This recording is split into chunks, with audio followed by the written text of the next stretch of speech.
ஸ்ரீராமஜெயம். இன்னைக்கு ஒரு குட்டி கதை. இளவரசி தேன்மொழி. ஒரு ஊரில் ஒரு ராஜா இருந்தார்.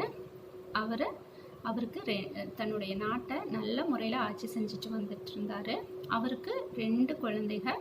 ஒருத்தர் வந்துட்டு இளவரசி தேன்மொழி, இன்னொருத்தர் வந்துட்டு இளவரசன் வருண்மொழி.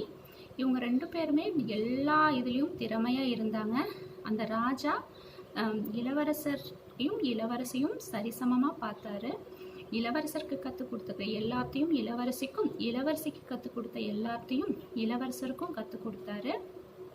அப்புறம் அவர் வயோதிகம் வந்துச்சு. வயசாகும்போது சரி அடுத்ததாக இனி யார் ஆட்சி அமைக்கிறது அப்படின்னு கேள்வி எழுந்தது. அப்போது அக்கா தேன்மொழி சொன்னாங்க, இல்லை தம்பி வருண்மொழியே இளவரசராக இருக்கட்டும்ப்பா அப்படி சொன்னாங்க. வருண்மொழி சொன்னார், இல்லைப்பா அக்காவே இளவரசியாக இருக்கட்டும், அதுக்கு தகுதியானவங்க அவங்க தான் அப்படின்னு வருண்மொழி சொன்னார். சரி அப்படின்ட்டு மக்கள்கிட்ட ஓட்டெடுப்பு வச்சாங்க.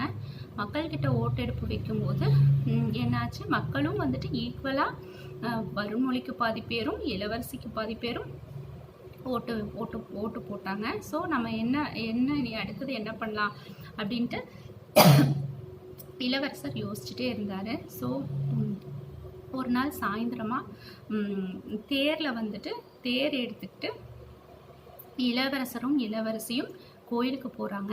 கோயிலுக்கு போகும்போது திடீர்னு தேரில் போயிட்டுருக்கும்போது திடீர்னு அம்மா அப்பா காப்பாத்துங்கன்னு ஒரு அழுகை குரல் கேட்குது. அதை கேட்டோடனையும் இளவரசிக்கு அப்படியே மனசு கஷ்டமாயிருது. தேரை நிறுத்துங்க, அந்த இடத்துல தேரை செலுத்துங்கன்னு சொல்கிறாங்க.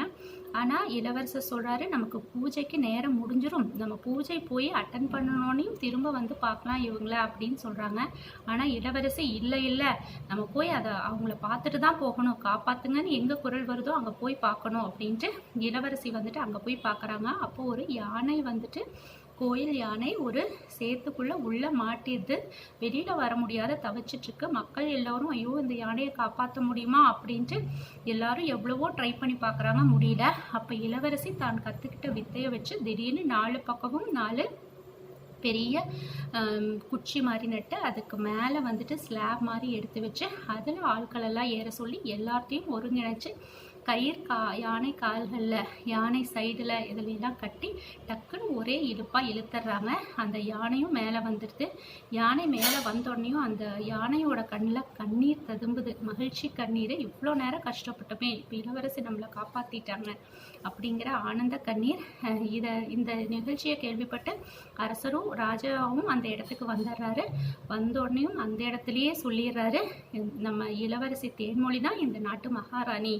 எப்போ மக்களோட துன்பத்தில் பங்கெடுத்துக்கிறாங்களோ அவங்க தான் இந்த நாட்டினுடைய இளவரசரோ இளவரசியாக இருக்க முடியும் அப்படின்னு சொல்லிடுறாங்க. ஸோ இளவரசரும் ரொம்ப சந்தோஷப்படுறாரு. ஸோ எல்லாரும் சேர்ந்து மகாராணி வாழ்க, மகாராணி இளவரசி வாழ்க வாழ்கன்னு கோஷமிடுறாங்க. நன்றி, அனைவருக்கும் நன்றி.